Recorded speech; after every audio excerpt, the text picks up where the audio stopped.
A Rádio 98 FM Montes Claros recebe agora, 8 horas e 12 minutos, os seus estúdios do governador de Minas, Romeu Zema. Ao receber e agradecer a visita do governador de Minas à 98 FM, como faz há 42 anos, menciona que foi o primeiro sinal de FM ouvido em todo o norte de Minas em 1981. Hoje, a 98 FM Montes Claros lidera a Central Norte Mineira de Comunicação, que engloba também a Rádio Jovem Pan Montes Claros e a Rádio São Francisco de Assis. O jornal eletrônico montesclaros.com, já com 22 anos e suas respectivas redes sociais. Esta entrevista está sendo transmitida em cadeia pela Rádio São Francisco de Assis, que no ano completou 30 anos, escolheu fazer uma experiência pioneira no rádio brasileiro, cedendo espaço para a maior rede brasileira de rádios, a Jovem Pan, e ingressando de vez e essencialmente no mundo digital. A entrevista do governador Zema, a quem renovamos os agradecimentos, será conduzida pelo nosso diretor executivo, o Paulo Estevão, e por mim, André Marques. Bom dia, Paulo Estevão. Bom dia, governador Romeu Zema. Bom dia, governador. Primeiro, agradecer por visitá-los novamente aqui nos estúdios mais pertinho do microfone, mais pertinho. Da Rádio Montes Claros. Começo por perguntá-lo... Ainda mais próximo do microfone. Governador Zema, depois de anos seguidos de racionamento de água em Montes Claros, devido às limitações da barragem de Juramento, o senhor está em Montes Claros para inaugurar, daqui a minutos, a chegada da água do Rio São Francisco para abastecer esta, que é uma das maiores populações urbanas de Minas. A previsão é de que Montes Claros seguirá abastecida de água em segurança pelos próximos 30 anos. Que impactos o senhor antevê para o desenvolvimento da cidade com essa garantia no abastecimento? Paulo Estevão, fale mais próximo do microfone, por favor. Pode concluir. Bom dia, Paulo Estevão. Bom dia, André. Bom dia a todos que estão nos acompanhando aqui pela Rádio 98 FM. É um prazer estar aqui de volta novamente. Como me passaram aqui um relatório das minhas visitas, é a 10ª vez que eu visito Montes Claros e faço questão, porque aqui nós temos um grande potencial, a maior cidade do norte de Minas, e temos aqui um prefeito que é uma referência não só para Minas, como para todo o Brasil. Prefeito Humberto Souto, a quem eu dou aqui o meu bom dia, a quem eu dou aqui o meu reconhecimento pela gestão séria, competente, e o nosso trabalho tem sido conjunto. Nós lançamos, Paulo, ano passado, iniciamos a construção dessa adutora que liga Ibiaí até a cidade de Montes Claros. É um sonho já antigo da cidade, da região, que não pode viver à mercê de racionamentos de água, porque isso significa que as pessoas terão as suas vidas afetadas, significa também que algumas empresas podem até optar por não se instalar, já que não tem certeza dessa segurança hídrica.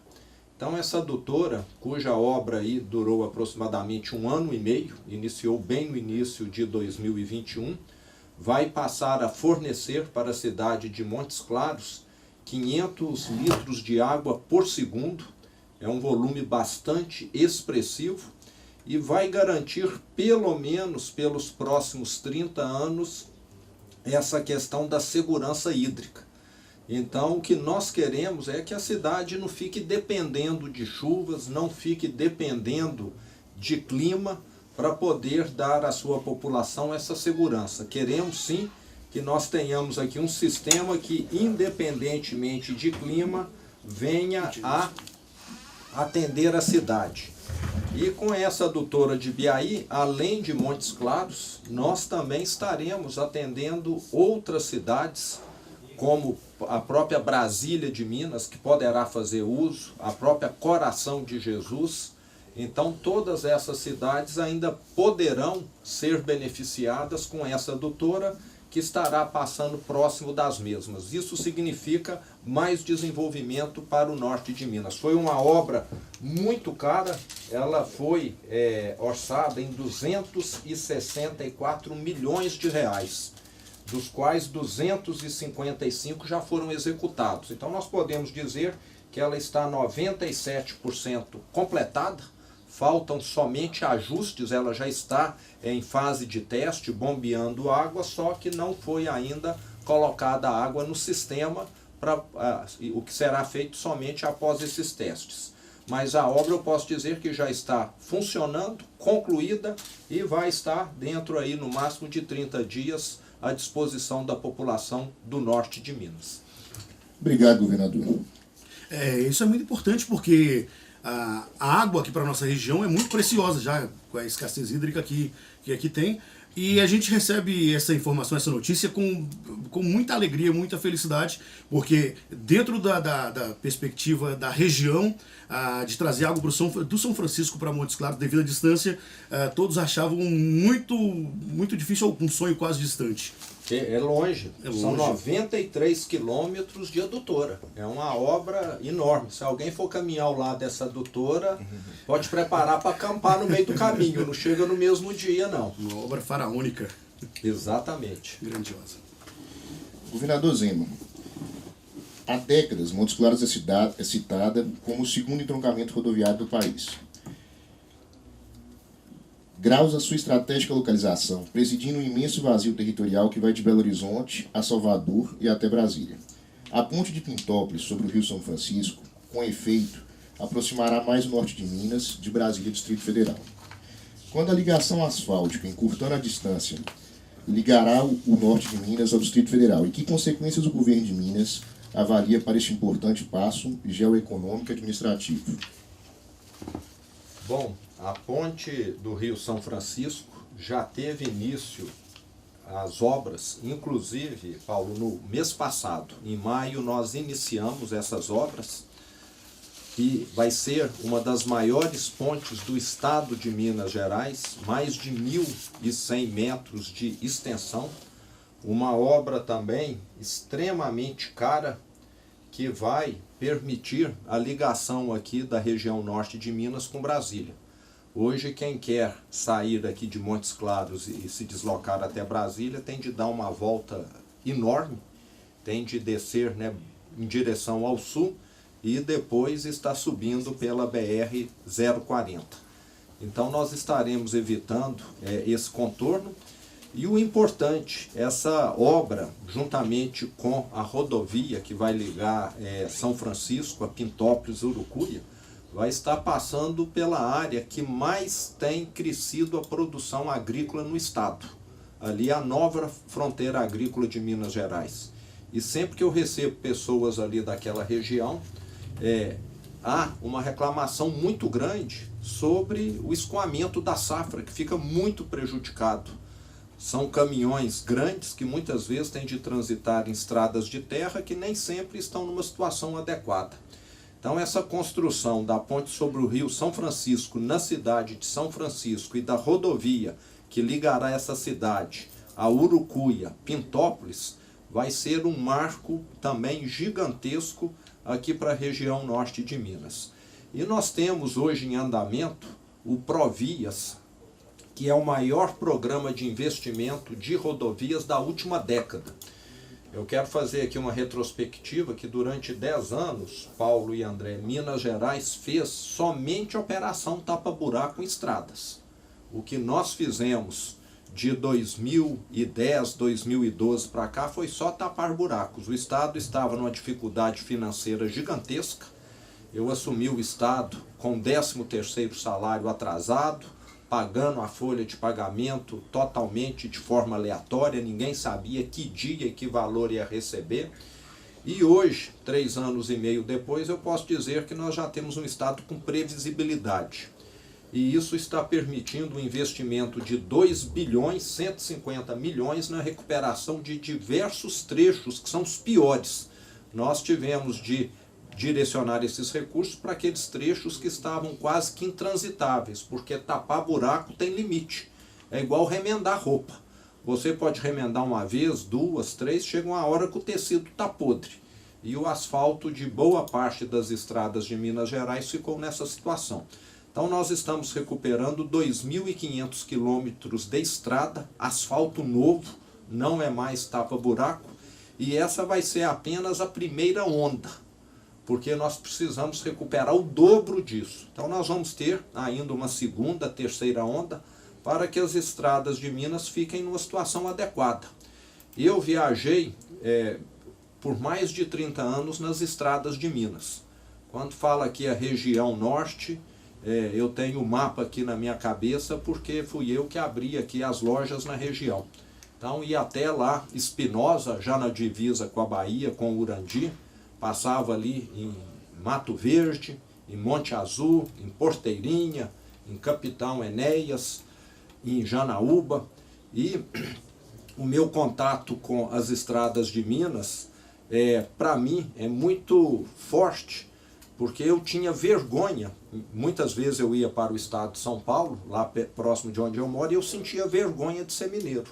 Você atravessa a divisa de estado, você sai de uma estrada ruim, esburacada, e entra numa outra que a manutenção está excelente. Então, o que eu quero para Minas Gerais é que nós venhamos a ter estradas tão boas quanto aquelas de São Paulo, do Espírito Santo também, que são estados que têm uma referência aí em rodovias boas. Mas isso não vai acontecer de um dia para o outro, porque nós estamos falando aí de uma malha viária de 27 mil quilômetros, mas pelo menos o pontapé inicial foi dado. A partir de fevereiro, quando nós lançamos o Provias, o que está acontecendo em Minas Gerais a cada mês que passa, nós temos mais rodovias em excelente estado de conservação. Mês a mês, o número de quilômetros excelentes, em bom estado, está crescendo. E o número de rodovias em péssimo estado, em mau estado, está decrescendo. Então, com o tempo, nós vamos chegar lá. É um plano aí para 2, 3 anos, mas que foi iniciado. As rodovias pararam de piorar em Minas Gerais com o lançamento do Provias. Só gostaria de fazer uma colocação que o equilíbrio financeiro que você mencionou, que os profissionais do Estado, os funcionários do Estado, eles tinham seus salários parcelados, e esse reequilíbrio financeiro possibilitou fazer com que essas obras estejam acontecendo agora. Exatamente, André. Os funcionários públicos de Minas Gerais, durante 6 anos, ficaram sem saber que data eles iriam receber o salário, porque o governo antigo falava, eu vou pagar dia 15. Chegava dia 15, não pagava não, ia pagar dia 22. Então isso aconteceu durante 6 anos. No meu primeiro ano de mandato, eu tive de pagar o 13º salário em 10 pagamentos. Acabei de pagar a última parcela em outubro, já estava na hora de pagar o seguinte, concorda? Exatamente. Então era uma situação terrível. E os prefeitos também. Nós tivemos em Minas Gerais prefeitos que renunciaram, que adoeceram e até suicidaram, porque o governo não mandava os recursos. O prefeito aqui, Humberto Souto, sabe como ele sofreu no governo passado e como agora que ele pode contar com os recursos do Estado, essa previsibilidade permite a ele estar fazendo obras aqui em Montes Claros. E isso foi feito porque nós somos um governo que desde o primeiro dia prezou essa questão de equilibrar as contas, de arrumar a casa. E se tem alguém que está dando exemplo, sou eu. Porque eu não moro em palácio não, acho que já falei aqui para vocês. Eu moro na minha casa, que eu pago aluguel, não tenho 32 empregadas igual o governador antigo. Eu tenho uma diarista que eu pago do meu bolso.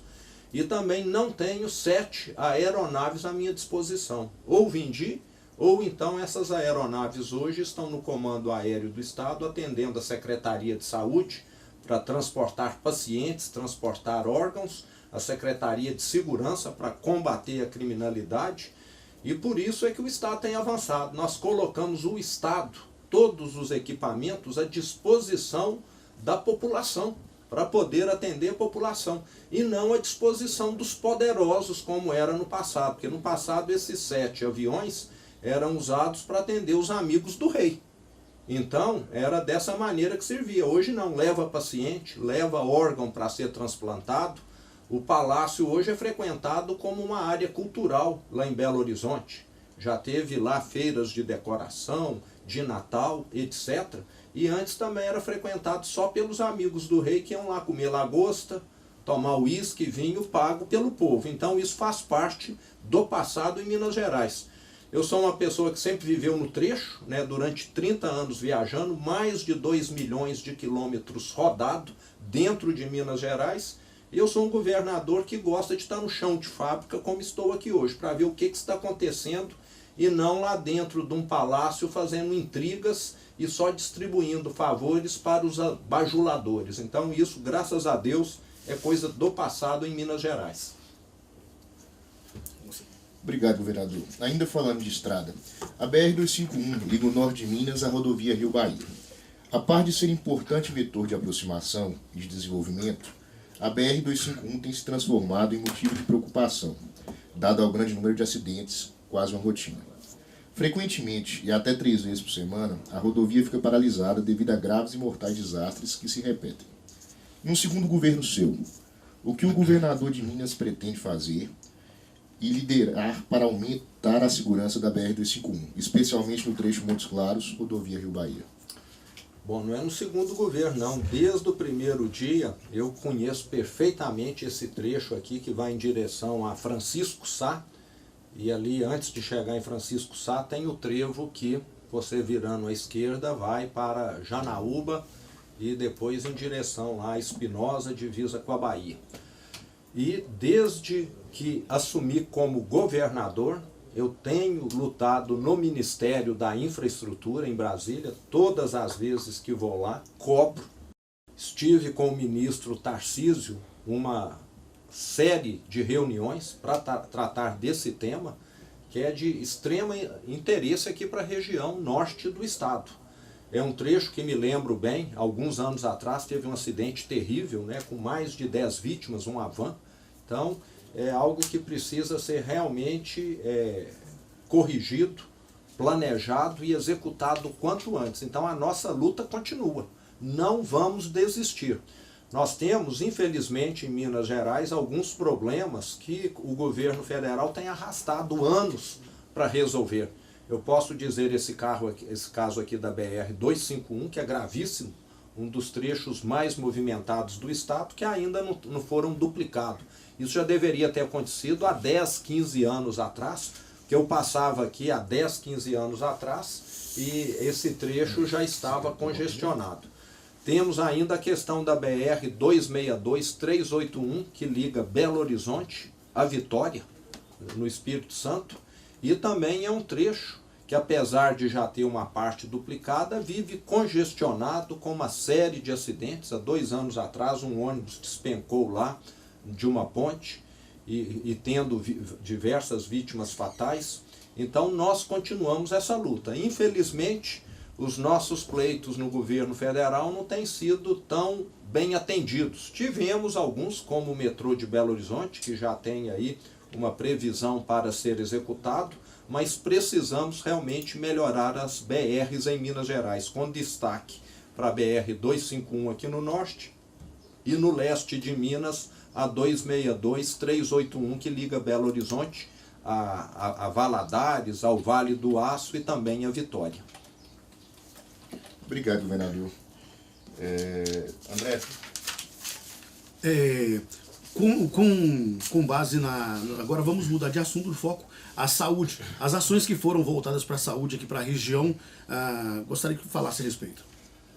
Bom, nós tivemos, André, a pandemia e durante 2 anos o sistema de saúde ficou totalmente direcionado para estar atendendo as vítimas de Covid. Então, praticamente todos os hospitais do estado tiveram de se adequar a essa realidade da pandemia e hoje eu posso dizer quase que com certeza que a pandemia já é algo passado. E Minas Gerais acabou tendo um resultado acima da média nacional. Nós somos o estado que tem a menor taxa de mortalidade dentre os estados do Sudeste, Sul e Centro-Oeste do Brasil e vamos ter como legado da pandemia um sistema de saúde muito mais forte. Foram acrescentados no estado todo 590 leitos de UTIs. Isso significa um sistema de saúde muito mais apto a estar atendendo às necessidades da população. E tivemos um fato mundial, que no Brasil, em Minas, não foi diferente, é que quando você direciona todo o sistema de saúde para atender paciente Covid, o que acontece? Aquelas pessoas que estão aguardando uma cirurgia que eles chamam de eletiva, que é aquela cirurgia que não tem urgência, pode ser uma cirurgia ortopédica, pode ser uma cirurgia ginecológica, pode ser uma pedra na vesícula e várias outras, essas pessoas começam a ter de aguardar mais tempo. Por quê? Porque o leito do hospital está direcionado para quem precisa de um tratamento urgente, no caso o paciente de Covid. Então essa fila em Minas Gerais, como em outros lugares, cresceu muito.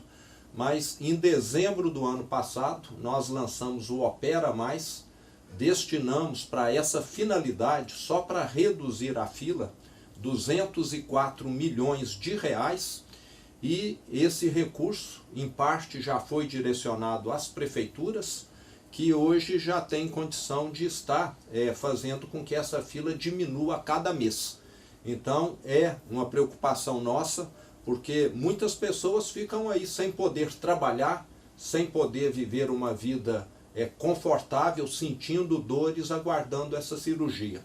Compramos recentemente 100 tomógrafos, inclusive vários deles vieram aqui para a região norte, porque o tomógrafo é um equipamento fundamental na saúde.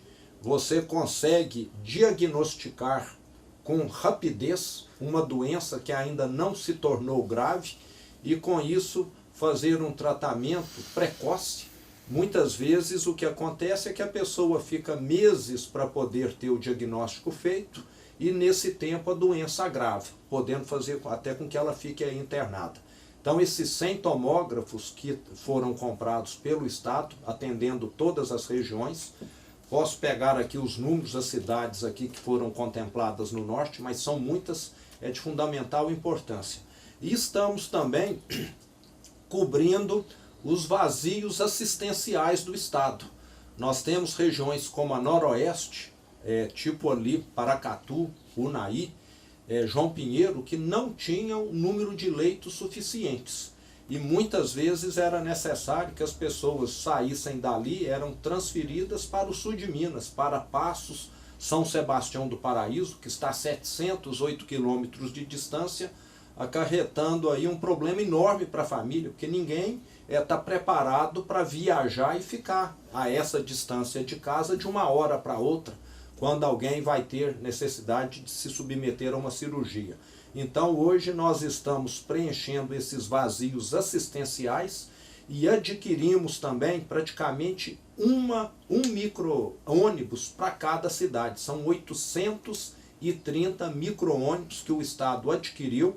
Então deu para atender 92% das cidades do Estado, porque o transporte de paciente continua. Uma cidade pequena, menor aqui no norte de Minas, muito provavelmente não vai ter a quantidade de especialistas que Montes Claros tem. Então esse transporte faz parte da rotina da saúde do Estado e nós precisamos dar conforto para esses pacientes que se deslocam para tratamento ou para consulta, para alguma necessidade. Então, nós temos investido muito na saúde e vamos ainda estar concluindo os tão sonhados hospitais regionais.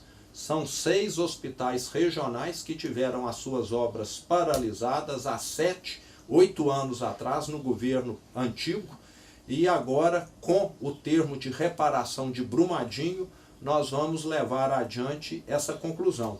Essas cidades que vão receber os hospitais regionais muitas vezes ficam apreensivas, será que é mais uma promessa que não será cumprida? Mas eu sempre digo que o dinheiro já está na conta e só pode ser sacado para a conclusão dessa obra. Então está garantido. Isso significa o quê?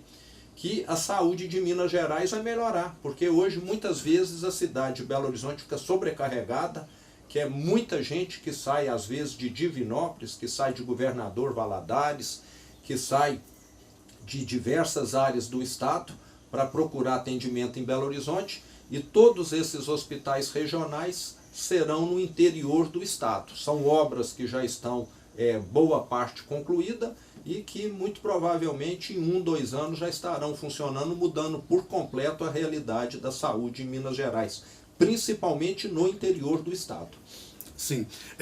Gostaria também de que o senhor dissesse a respeito da criação do programa Juntos por Minas, juntamente aí com o Ministério Público do Estado, e como as ações desse programa vão beneficiar a nossa região, a região norte mineira. Bom, Juntos por Minas, nós tivemos o prazer de lançá-lo ontem, lá em Belo Horizonte, com a presença do Procurador-Geral do Estado, o Dr. Jarbas Soares.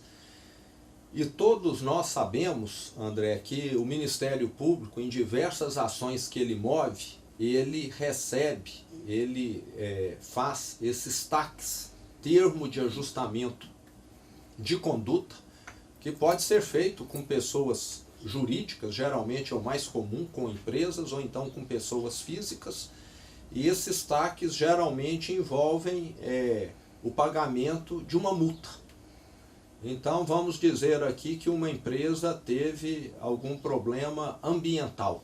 Ela não Vamos citar o exemplo de Brumadinho, né? Isso. Então, no caso aí de Brumadinho, as mineradoras ficaram obrigadas a descaracterizar, a eliminar as suas barragens num determinado prazo.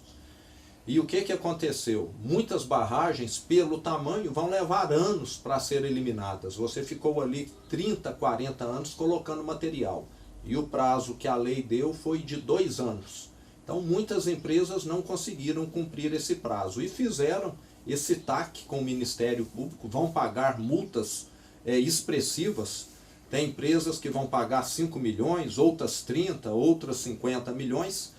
E o Ministério Público aplica essas multas, mas o Ministério Público não é poder executivo para poder fazer obras.